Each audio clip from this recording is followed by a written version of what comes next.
Yesu alitukufia msalabani kwa ajili yetu, ndo maana leo tunaimba.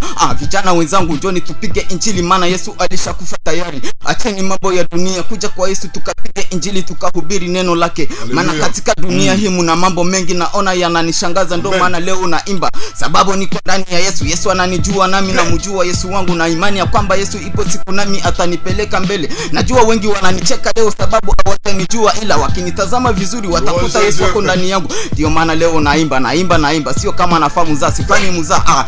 Mimi naimba sababu namjua Yesu aliye ndani yangu. C'est toi, le rap chrétien, le rap sans problème. C'est la même musique. C'est la même musique. Oui. Bantu bazuri. Yesu alikuja juu bantu wote dunia na muziki wa injili.